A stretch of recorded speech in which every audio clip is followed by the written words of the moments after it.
Talk Channel mengucapkan selamat ulang tahun kepada Pak Jokowi, sehat selalu, dan yang pastinya bangsa ini masih menunggu kontribusinya Pak Jokowi menjadi negarawan.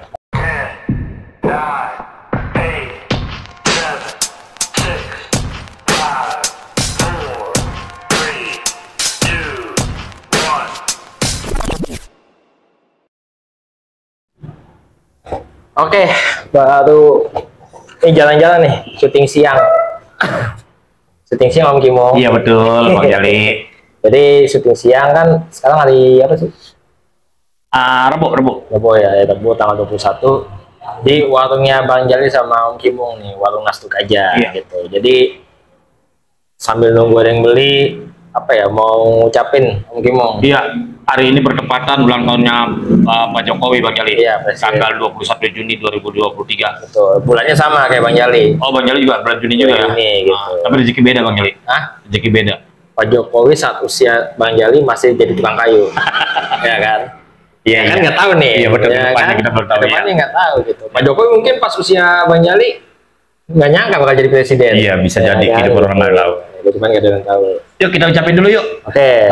Talk Channel mengucapkan selamat ulang tahun kepada Pak Jokowi, sehat selalu, dan yang pastinya bangsa ini masih menunggu kontribusinya Pak Jokowi menjadi negarawan. Oke gitu. Jadi Pak Jokowi udah usia 60 termasuk muda ya.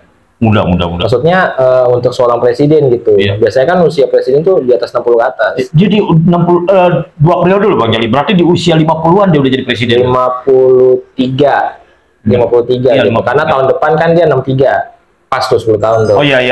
Berarti di usia 53 udah jadi presiden. Sebelumnya malah Om Kimo 53 jadi apa? jadi gelandangan.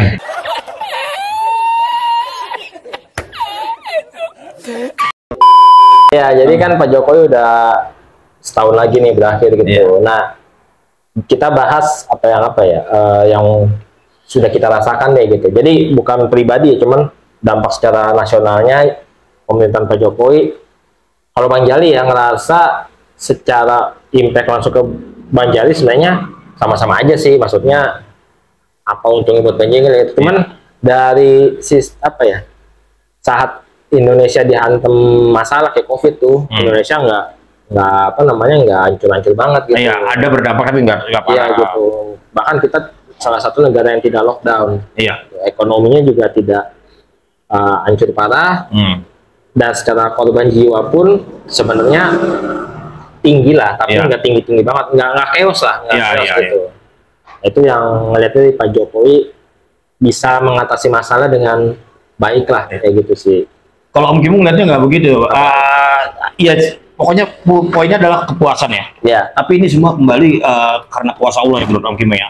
Jadi gini, kan Pak Jokowi periode pertama sudah berjalan dengan baik ya. Periode kedua ini Pak Jokowi udah katakan dari awal lepas sama dikata memimpin los apa adanya. Ya. Nah ini kuasa Allah. Pemimpin yang diberikan Allah pada bangsa ini, kalau menurut Kimo adalah pemimpin yang tepat. Karena apa? Pada saat ini seluruh dunia sejak Pak Jokowi 2019 sampai kan COVID mulai adanya 2019 ya, awal 2020 di akhir 2019 itu proses panjang dan dunia semua kena krisis. Ya. Hampir semua ya, hampir semua kena krisis. Hanya sebagian kecil yang tidak terdampak tapi tidak terpengaruh besar. Jadi ini kalau menurut Kimo ya Tuhan sudah memberikan yang terbaik untuk bangsa ini. Cuman bagaimana negara ini untuk menjaganya. Dan kalau Om Kimo melihatnya, Pak Jokowi adalah termasuk presiden yang tegas untuk menjaga kebersamaan, keberagaman, atau persatuan bangsa ini. Oke, gitu. Jadi kalau udah itu yang paling terlihat bahwa cara beliau mengatasi masalahnya gitu. Karena kan sebenarnya rencana dia tuh di periode kedua tuh bukan nanganin COVID sebenarnya. Karena kan dia begitu dilantik kedua kalinya, nggak lama kemudian COVID tuh. Bisa jadi di periode ini sebenarnya dia masih kurang maksimal karena harus ngatasin COVID yang ini kan. Dan biaya itu besar tuh ngebuang COVID gitu. Nah ini yang jadi masalah adalah bukan masalah ya. Jokowi itu kalau kita lihat santai di berita itu masalah utang membengkak di masa periode Jokowi gitu.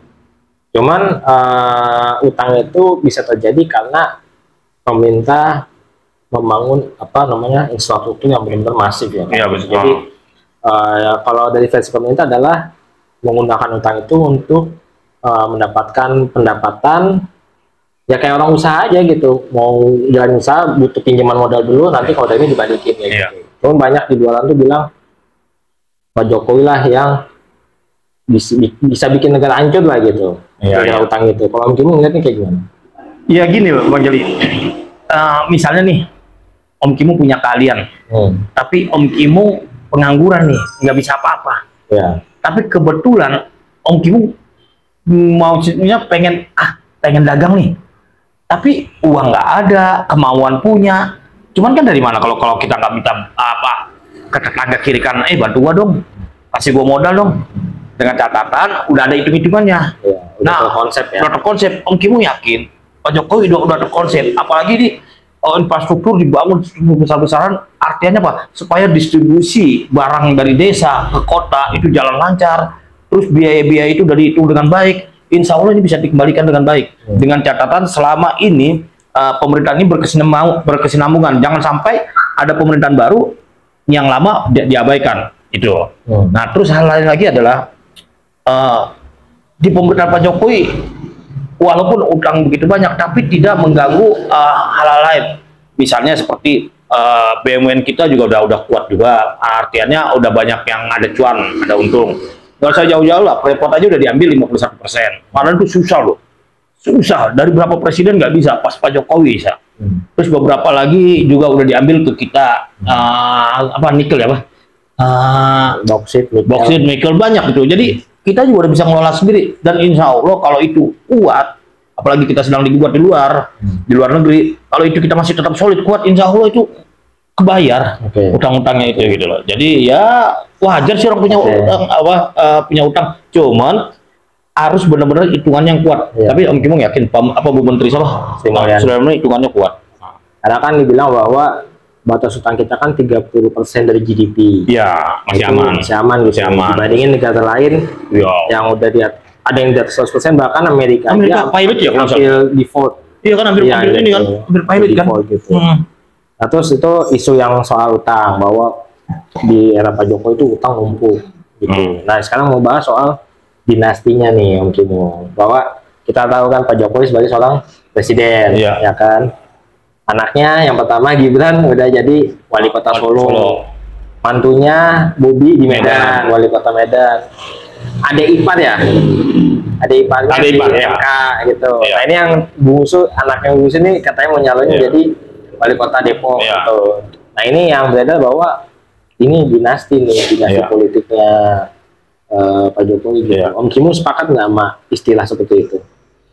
Jadi gini, Bang Jali, adanya adik Pak MK itu setelah inilah dia nikah lagi tuh, itu jaga. Tapi kan intinya dia sudah masuk keluarga. Jadi gini, Bang Jali dia ada historis hampir rata-rata ya. Rhoma Irama. Anaknya Ridho Rhoma. Jadi penyanyi. Siapa lagi ya? Ahmad Dhani. Anaknya juga jadi penyanyi. Om Kimu sales, mungkin Bang Jali sales. Terus pokoknya rata-rata biasanya dia mengikuti jejak dari orang tuanya. Nah, kalau Om Kimu melihatnya itu hal yang wajar. Karena apa? Di situ ada jalur, ada koneksitas, privilege. Iya, jadi Pak Jokowi udah punya ini, ya tinggal bawa gitu. Begitu juga kalau Om Kimu misalnya salah satu jadi petinggi di mana, misalnya di Golkar atau PDI segala macam, kan diajak anak, lu latihan lu di ini, dan itu pasti ada. Entah itu di mana partai baru pasti ada. Amin Rais anaknya juga di ini juga ikut.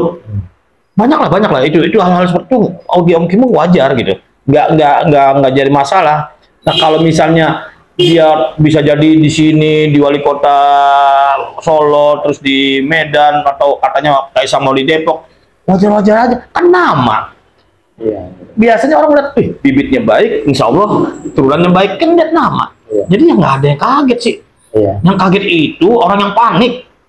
Yang panik lihat, ini mau jadi dinasti ini begini. Nah, tadi barusan Om Kimu malah ngomong sama Bang Jali kan, kalau bisa Pak Jokowi abis ini buka partai begini. Kan gitu kan barusan. Jadi artinya sah-sah aja gitu loh. Ya, kalau Bang Jali lebih kayak gini sih anggapnya, kan toh yang milih rakyat. Iya, betul. Ya kan, kecuali nih lu jadi wali kota tanpa suara rakyat ini kan dipilih sama rakyat. Kalau rakyatnya memang suka, emang milih dia, iya udah. Berarti kan bukan dinasti jatuhnya, emang pilihan rakyat. Bedanya dia punya kesempatan lebih baik, ada jalurnya. Gitu. Iya. Nah, kalau dia pilih partai tiba-tiba kalah kan tetap rakyat juga. Gitu. Rakyat juga. Dan memang dia udah punya tracknya, udah ada turunan dari bapaknya. Nyali, itu masih muda-muda loh. Jadi Om Kim jadi kepikiran, jangan-jangan Pak Jokowi juga, dia kalau nggak salah 10 tahun di sini berarti sekitar 40-an dia jadi wali kota ya? Iya, 40-an. Berarti kan hebat loh, anak-anak muda loh. Iya. Ya, usia muda gitu loh. Ya, terus soal apa lagi ya? Sekarang kita bahas tadi utang udah, soal COVID dari era Pak Jokowi udah, utang dinasti udah, terus soal dinastinya udah. Sekarang mau ke 2024-nya nih, jelang beliau berakhir masa jabatannya gitu. Iya.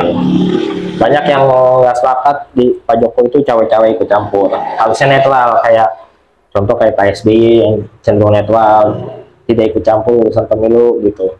Nah ini Om Kim nanggepinnya gimana soal Jokowi cawe-cawe? Karena kan banyak dianggap dengan cawe-cawenya beliau ini ingin menjegal salah satu pasangan kayak gitu dan mengendorse salah satu pasangan lainnya.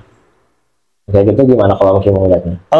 Tergantung konteksnya. Kalau pemerintah atau Pak Presiden ikut cawe-cawe dalam pelaksanaan pemilu atau kegiatan pemilu sesuai dengan aturannya, ya nggak apa-apa gitu.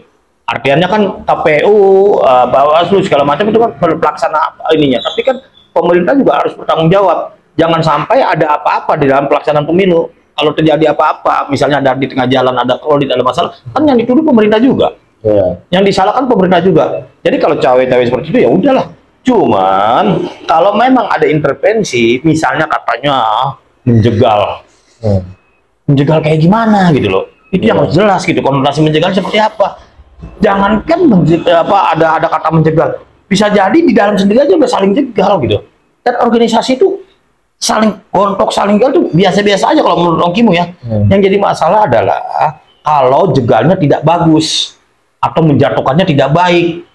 Dan gitu loh. Sampai sekarang belum terlihat ya. Nggak ada loh. Nggak ada kalau Om Kim lihatnya nggak ada. Berhasil dalam tracknya yang wajar kok. Nggak ada saling begini nggak ada. Kalau Om Kim lihatnya ya. Gitu loh. Terus ini tambahan nih gitu. Banyak lembaga survei mengatakan bahwa tingkat kepuasan masyarakat pada Pak Jokowi itu mencapai 80% gitu. Itu angka yang tinggi untuk seorang pemimpin negara ya, untuk mencapai kepuasan tersebut gitu. Om Kim sebagai masyarakat sepakat nggak dengan penilaian masyarakat lainnya bahwa puas dengan pemilihan Pak Jokowi, dan yang paling puas itu apa yang Om Kim mendapatkan dari Pak Jokowi? Oke, ini dia tadi Om Kim dari kemarin pengen ngomong sebenarnya tingkat kepuasannya. Kalau Om Kim lihat sudut pandangnya, kalau sisi ekonomi, melihat dunia luar yang Om Kim cari tahu dari sosmed, dari berita-berita yang lain, itu Om Kim merasa puas. Kenapa? Kalau enggak kita bisa fatal. Di luar sana banyak loh yang udah fatal banget, gitu loh. Nah jadi kalau sisi ekonomi, walaupun tidak begitu kuat perekonomian, tapi minimal dia kalau nggak salah di angka berapa persen pertumbuhannya 5 ke atas, 5 itu udah bagus. Yang lain bisa minus jauh. Dan ini Om Kim mudah-mudahan berharap bisa tumbuh terus gitu. Mudah-mudahan di atas 5, 7 atau berapa persen. Nah, kalau dari ekonomi oke lah. Nah, terus dari persatuan, Pak Jokowi lah yang berani menjegal atau membubarkan kelompok-kelompok intoleran. Organisasinya dibekukan. Itu adalah keberanian. Itu Om Kim puas. Karena apa? Negeri ini, bangsa ini adalah bangsa Bhinneka Tunggal Ika. Ini harus dijaga, jangan sampai pecah. Makanya Pancasila itu harus tetap dilestarikan untuk generasi berikutnya. Gitu loh. Jadi ya kalau Om Kim itu oke lah. Ada satu yang mengganjal. Tingkat kepuasannya menurut Om Kim sekali lagi ya masih kurang. Ini kurangnya ya. Yang plusnya udah nih. Udah tadi yang tadi oke. Yang kurangnya apa dari Pak Jokowi? Hukumnya. Apa contohnya? Contoh dari sisi hukum. Kasus apa yang mungkin kurang puas? Banyak beberapa kasus itu mencuat atau terjadi itu karena kekuatan sosial media. Viral dulu. Dan untungnya Pak Menko-nya ini, Pak Mahfud MD-nya berani Tapi ternyata apa? Ada beberapa yang viral pun juga hilang begitu aja. 380 triliun hilang begitu aja. Sampai sekarang belum ada nih, entah lagi diproses ceritanya kali ya. Beritanya hilang, tapi mungkin masih dalam proses. Tapi kan hal seperti ini bahwa ada kelemahan dari sisi hukumnya, gitu loh. Contohnya lagi, kenapa masih lemah sisi hukumnya? Di zaman inilah Pak Presiden kita mempunyai anak buahnya 4 orang ya, kelautan, terus yang kemarin yang kena kasus, kelautan, sosial, Kominfo, pertanian itu masih itu kerjaan itu belum. Tapi mudah-mudahan tidak terjadi apa-apa lagi, cukup itu aja. Jadi ini adalah kalau menurut Om Kim ada sisi lemahnya yang dilihat kan pemimpinnya, gitu loh. Oh ini bisa terjadi gitu. Nah kelemahan lain lagi adalah Pak Jokowi sampai sekarang masih belum bisa bergerak mengatasi yang di Papua itu disebutnya teroris UPM. Padahal kan kalau itu tegas, insya Allah sayang dari Sabang sampai Merauke kalau tidak dijaga dengan baik, percaya dah bangsa ini adalah bangsa besar dan itu tidak terjaga hancur. Gitu loh. Jadi kalau menurut Kim sisi hukumnya masih lemah. Ya itu namanya juga pemerintah ya, pasti ada sisi. Iya dong, pasti. Kan. Cuman semoga aja di pemerintahan selanjutnya atau di sisa waktunya Pak Jokowi bisa diperbaikin kayak gitu. Untuk kasus-kasus yang tadi Om Kim bilang hukum maupun bidang-bidang lainnya. Iya. Gitu. Nah terakhir deh ucapan buat Pak Jokowi tadi kan udah tuh mungkin apa nih yang mau ditambahkan sama Om Kim? Pak Jokowi selesai Pak Jokowi mengabdi pada bangsa dan negara ini, ya Om Kim berharap Pak Jokowi cukup sebagai negarawan dan saat menjelang 2024 Pak Jokowi boleh mengantar atau kata bahasa ininya cawe-cawe lah siapa yang kira-kira yang Pak Jokowi harapkan, tapi tidak boleh bermain dalam arti kata yang kotor. Tapi Om Kim yakin Pak Jokowi adalah orang yang bijak dan bisa tahu mengambil keputusan yang baik. Karena apa? Ini untuk kepentingan negara. Om Kim akan dukung apa yang keinginan apa maksudnya kalau memang itu benar dan bagus, siapapun pemimpin yang nanti yang terpilih itu adalah pilihan rakyat dan pasti itu kita ikuti. Jadi sudahlah. Kalau memang ini sudah Pak Jokowi udah selesai, jadilah negarawan yang bijak. Syukur-syukur kata Bang Jali di mana Sekjen PBB, syukur-syukur udah internasional. Karena Om Kim melihatnya Pak Jokowi sampai hari ini ya, dunia luar banyak menghargai Pak Jokowi. Semua lihat dari cara Pak Jokowi kunjungan-kunjungan, semua presiden luar menghargai Pak Jokowi. Yang bingungnya Om Kim rakyatnya sendiri kok kurang ya? Oh enggak, rakyatnya 80%. Oh iya, maksudnya masih ada. Sorry. Iya. Masih ada yang nggak menghargai, bukannya kurang. Sorry Om Kim, masih ada yang nggak menghargai. Walaupun itu udah perjuangan Pak Jokowi udah sangat besar kontribusinya untuk bangsa ini. Jadi dalam hari ulang tahun ini Om Kim sekali lagi ucapkan Pak Jokowi sehat selalu, tetap jaga kesehatan dan di akhir periodenya berakhirlah dengan baik. Setelah itu jadilah seorang negarawan. Syukur-syukur go internasional. Ya tadi intinya ini buat ini bahwa sebaik apapun kita, segimana berusaha kita untuk pengen dibuat baik, pasti ada yang pasti manusia. Kalau ada yang ini benarnya kata Pak Jokowi dimin aja gitu, maksudnya tidak usah dipedulikan karena kan yang ngedukung sebenarnya banyak, cuma lebih cenderung diem gitu. Oh iya. Gitu. Silent rider aja gitu, jadi diem gitu. Tapi yang berisik ini kan sebenarnya kecil, cuman karena sering ini jadi kedengarannya ini. Padahal ya kita nggak tahu, cuman yang kita tahu kan kita berdasarkan data survei yang ada 80% puas, berarti kan yang 20%-nya bisa dibilang nggak puas gitu kan gitu ya. Mungkin yang berisik itu 20% ya. Cuman karena 20%-nya berisik jadi kelihatannya seakan-akan mayoritas gitu. Tapi akhirnya negara kita dicap negara rakyat paling nyinyir loh. Bisa jadi gitu. Itu bisa jadi. Itu bukan masalah pendukung Pak Jokowi, bukan emang. Memang begitu ya, Kayak gitu aja sih. Ya pokoknya Bang Jali ngucapin selamat ulang tahun buat Pak Jokowi, semoga sehat selalu dan kedepannya bisa ada terobosan yang menarik karena Pak Jokowi ini yang sejak awal sejak bukan presiden, sejak gubernur itu dianggap politisi yang pencitraan. Iya. Tapi faktanya dari dia awal ini sampai sekarang ya, emang kayaknya begitu gitu. Nggak berubah gitu. Tadi aja kita lihat di ulang tahunnya hari ini nih. Iya. Itu nyapanya belum yang begitu. Maksudnya bukan pencitraan. Yang dulu kan awalnya masuk borong-borong. Iya, emang ternyata lah emang begini gitu dia. Malah di klaimnya apa presiden pelangap Lomo. Tapi emang begitu. Iya. Dan itu nggak apa-apa lah. Jadi banyak sejak dia menjabat presiden, yang dianggap presiden boneka, bahkan hingga sekarang dibilang rezim. Jadi itu kontradiksi tuh. Ya kan? Iya, bener. Dibilangnya calon gagal ternyata berhasil. Gitu. Itu berdasarkan data yang ada. Data gitu, ya, bukan berdasarkan pujian mata ya, tapi data gitu, ini. Gitu. Jadi banyak yang telah dia buktikan sebenarnya gitu, yang dianggap pelangap Lomo ternyata tegas, bahkan bilang tangan besi, rezim gitu. Rezim kan bahasa ini gitu. Bisa jadi.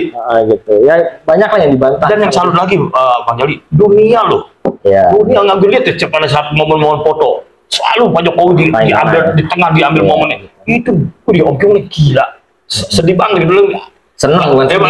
Senang banget loh. Kenapa jadi senang banget? Kok bangsa ini dihargai banget di dunia luar. Gitu. Dan mudah-mudahan targetnya itu Bang Jali. Apa 2045 ya? 2045 menjadi negara ekonomi terbesar, nomor 5 terbesar. Mudah-mudahan tercapai. Amin. Jadi ya semoga aja penerusnya juga lebih baik. Lebih baik dari Pak Jokowi ya. Ya amin. Amin. Nah ya udah 20 menit nih. Oke. Nih udah mulai, moga aja doain rame gitu. Oh iya Sobat Kemung, mudah-mudahan nih kasih udah ke Bang Jali rame. Amin. Ya, jadi buat yang mau nonton mau datang, ini alamatnya Bang Jali cantumin di deskripsi, di daerah Cilengsi ya. Iya, itu desa di daerah apa? Medland. Ya masuk Medland, masuk Harvest ya tengah-tengah gitu. Tapi ntar lengkapnya dicantumin deskripsi video gitu. Jadi ada makanan nasi uduk, lontong. Iya, favoritnya apa deh Bang Jali di sini? Favorit ya kalau Bang Jali senangnya sih dendeng. Dendeng batako ya, dendeng balado namanya. Dendeng balado. Nah itu aja ya. Terima kasih semuanya. Assalamualaikum warahmatullahi wabarakatuh. Waalaikumsalam warahmatullahi wabarakatuh.